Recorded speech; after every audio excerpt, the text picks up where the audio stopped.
اعوذ باللہ من الشیطان الرجیم بسم اللہ الرحمن الرحیم۔ السلام علیکم ناظرین کرام۔ اس دنیا جہان میں جہاں بڑی عالی شان اور غرور کی زندگی گزارتے ہوئے لوگ نظر آتے ہیں، وہیں دیکھنے کو یہ ملتا ہے کہ یہ لوگ کیسے بلندی سے گر کے پستی کی طرف آگے۔ ناظرین کرام، ویڈیو کی طرف بڑھنے سے پہلے اگر آپ ہمارے چینل پر نئے ہیں تو پلیز چینل کو سبسکرائب کریں اور بیل نوٹیفیکیشن بٹن کو آن کر لیں تاکہ ہماری ہر نئی آنے والی ویڈیو آپ کو ملتی رہے۔ تو ناظرین کرام، چلتے ہیں آج کی ویڈیو کی جانب۔ ناظرین کرام، 19 نومبر 2011 کو ایک ویران سی پر واقع کھنڈر نما مکان سے ایک ایسے شخص کو گرفتار کیا گیا جس کمرے میں تقریباً پچھلے 5 یا 6 ماہ سے چھپا ہوا تھا۔ وہ شدید زخمی اور بیمار تھا۔ کمرے کی حالت اتنی خستہ تھی کہ اس میں نہ تو کوئی روشنی کا مناسب انتظام تھا اور نہ ہی کمرے میں تازہ ہوا آنے کا کوئی راستہ موجود تھا۔ یہاں تک کہ کمرے میں باتھ روم تک کی سہولت بھی میسر نہ تھی۔ اس شخص کا کھانا پینا، سونا وغیرہ سب کچھ اسی کمرے کی 4 دیواری کے اندر ہی محدود تھا۔ جب اس شخص کو گرفتار کیا گیا تو اس کی حالت دیکھ کر ایسے لگتا تھا جیسے وہ کئی دنوں سے بھوکا پیاسا ہے اور کئی ہفتوں سے نہایا ہوا بھی نہیں ہے۔ اس کمرے میں پڑا میٹرس، تکیہ اور کمبل اس قدر گندا اور بدبودار تھا کہ ان کو استعمال کرنا تو دور کی بات، لیکن اس کو دیکھ کر ہی گھن آ رہی تھی۔ گندے اور بدبودار کمبل میں لپٹا ہوا جو شخص گرفتار ہوا، وہ شخص کوئی عام آدمی نہیں تھا، بلکہ کچھ عرصہ پہلے تک وہ دنیا کا ایک امیر ترین آدمی تھا، اور اس کا شمار دنیا کے چند بااثر اور امیر ترین آدمی لوگوں میں ہوتا تھا۔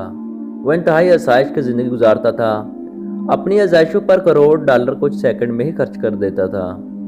ایک بار لندن میں وہ اپنی کار میں سفر کر رہا تھا کہ سفر کے دوران ہی اسے شمالی لندن کا ایک خوبصورت گھر پسند آ گیا اور اس نے گھر خریدنے کا فیصلہ کر لیا، لیکن گھر کا مالک گھر بیچنے کو تیار نہیں تھا۔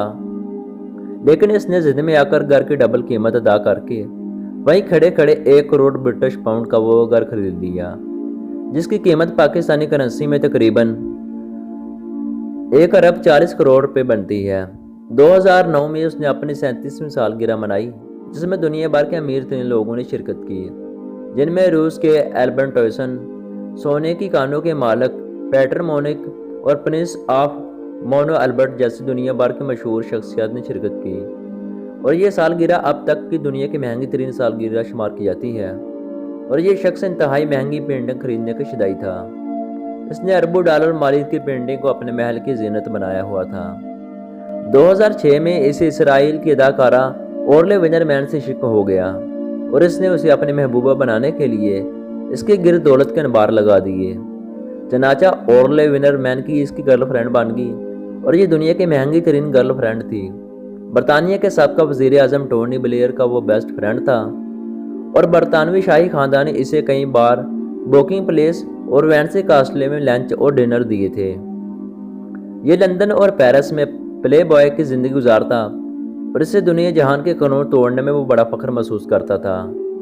اس نے ایک بار پیرس کی شازلین سٹریٹ پر 130 کلومیٹر فی رفتار سے گاڑی چلا کر پوری یورپی دنیا کو حیران کر دیا، اور پیرس کی سٹی حکومت بھرپور کوشش کرنے کے باوجود اس کا چلان تک نہ کر سکی۔ اپنے ملک کی انویسٹمنٹ اتھارٹی کا یہ شخص سربراہ تھا، اور یہ اتھارٹی اتنی پاورفل تھی کہ دنیا کے کسی بھی ملک میں کسی بھی وقت بلین ڈالر تک کی سرمایہ کاری کر سکتا تھا، اور یہ وہ بہت بڑی بات تھی کہ ایسی شان و شوکت سے زندگی گزارنے والا شخص جو 10 نومبر 2011 کو ایک چھوٹے سے بدبودار کمرے میں بدبودار کمبل میں لپٹا گرفتار ہوا، اور وہ شخص کوئی اور نہیں، وہ سیف الاسلام تھا۔ دنیا کے تیسرے نمبر پر تیل سے مالا مال ملک لیبیا کے سابقہ حکمران کرنل قذافی کا بیٹیا تھا۔ وہ قذافی کا جانشین اور لیبیا کا ولی عہد تھا۔ یہ اپنے وقت میں لیبیا کا دوسرا بااثر ترین آدمی تھا۔ یہ اتنا بااثر اور پاورفل تھا کہ کرنل قذافی کو نیوکلیر پروگرام ترک کرنے کے لیے بھی اس نے کال کیا تھا۔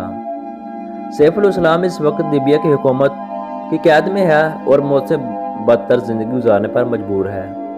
وہ سیف الاسلام جس کا ایک قدم لیبیا میں تو دوسرا لندن یا پیرس میں ہوتا تھا، جس کے لیے پیرس کی بڑی بڑی کمپنیاں خاص قسم کے خصوصی پرفیومز تیار کرتی تھیں، وہی سیف الاسلام ہے جو کچھ عرصہ پہلے تک ملکہ برطانیہ کا شاہی مہمان بنتا تھا، لیکن آج پوری دنیا کا کوئی بھی ملک اسے پناہ دینے کے لیے تیار نہیں ہے۔ وہ سیف الاسلام جس کے لیے لندن اور پیرس میں خصوصی لنچ اور ڈنر کا اہتمام کیے جاتے تھے، آج اسے ایک وقت کا کھانا بھی بڑی مشکل سے نصیب ہوتا ہے۔ ایک لمحے کے اندر 1 کروڑ پاؤنڈ میں گھر خریدنے والے کے پاس آج سر چھپانے کے لیے ایک چھت تک میسر نہیں ہے۔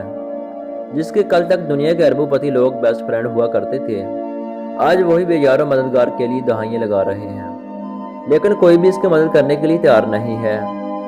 سیف الاسلام پلک جپتے ہی عرش سے فرش پر آ گیا اور بادشاہ سے فقیر ہو گیا، کیونکہ وہ لوگ جو خدا کو بھول جاتے ہیں اور خود کو خدا تصور کرنے لگتے ہیں، تو ایسے لوگوں پر ایک نہ ایک دن اللہ تعالیٰ کا عذاب قہر بن کر نازل ہوتا ہے، جس سے کوئی بھی بچ نہیں سکتا۔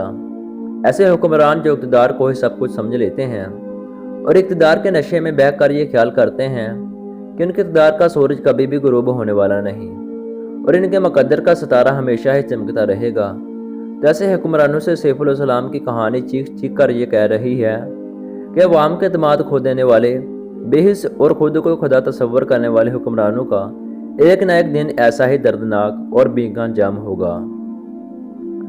یہ امید کرتے ہیں کہ ہماری یہ کاوش آپ کو پسند آئی ہوگی۔